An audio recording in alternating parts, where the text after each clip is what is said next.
So Erik Prince is the former head of Blackwater. He wants the government to privatize portions of the military and the intelligence services. And by the way, in the last budget bill, they did. Not the military part, but the intelligence services. They provided a black ops budget that would go to private mercenaries. And Erik Prince is the one that has been lobbying for that. He's also the brother of Betsy DeVos, who is the education secretary. He's also part of the family that was one of the biggest donors to Donald Trump and his 2016 campaign. So when he met with some very important Russian officials in a tiny island called Seychelles in the middle of the ocean, I thought, that's curious. And that was during the transition period. Well, it turns out that that might have been for back channel communications with the Russians, exactly as we suspected and I talked about on this show at the time.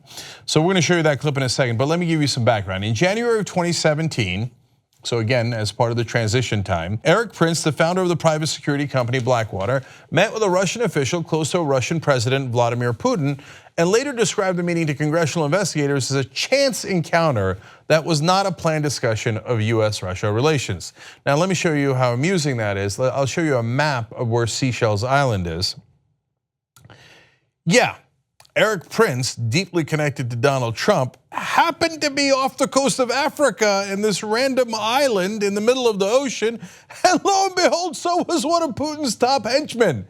What a wonderful, hilarious coincidence. Come on. Now, when the story of that meeting was first reported, almost a year ago, I had this to say about it. So let me get this right.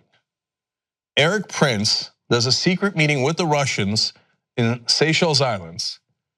And at the same time, we've got Russian banks and the other part of the DeVos family that Erik Prince is part of, pinging this Trump server in the middle of Pennsylvania.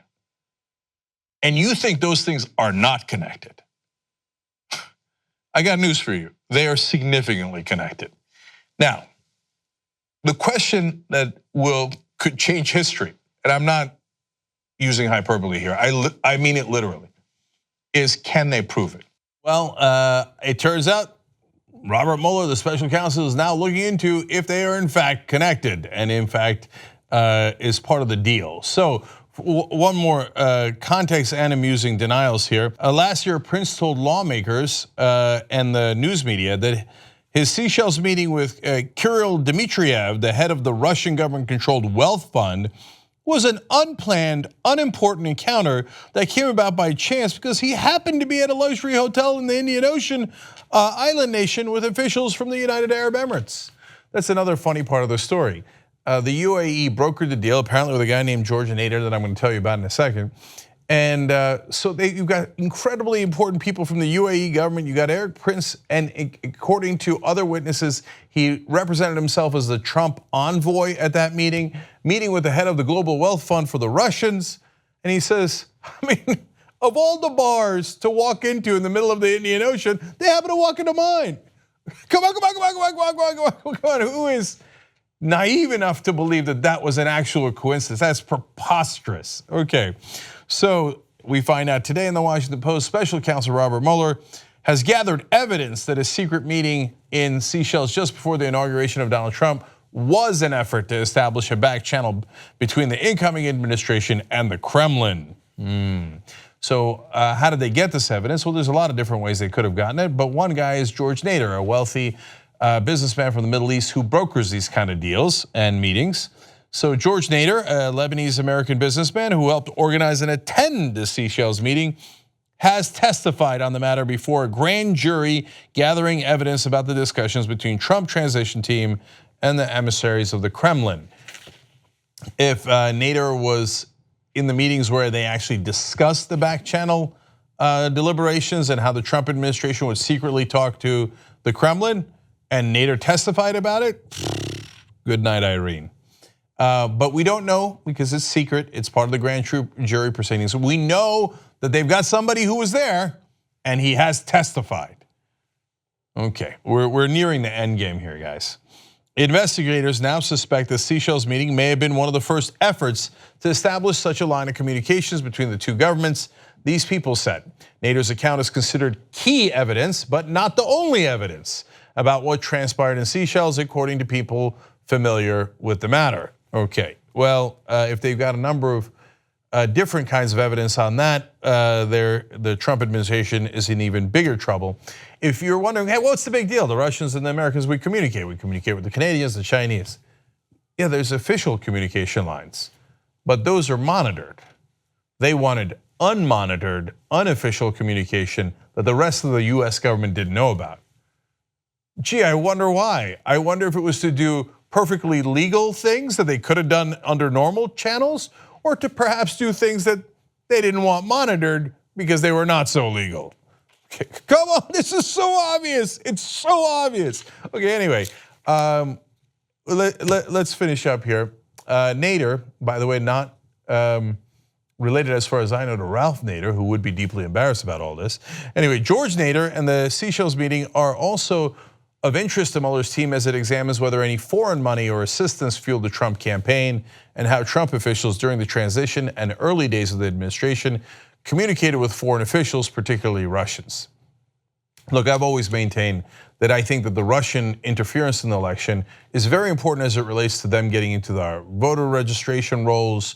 They didn't get into the votes, but that would be the next step, and I'm very concerned about that.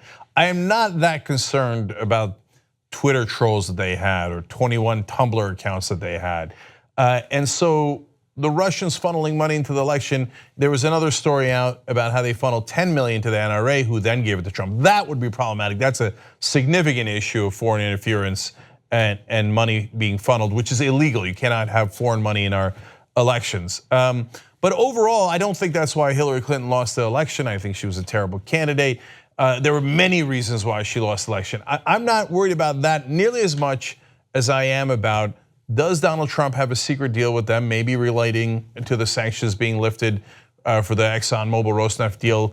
That was the original idea, I believe, back then. But whatever the particulars of that deal might be, does he have a deal where he is asking the Russians for what to do when he's our president?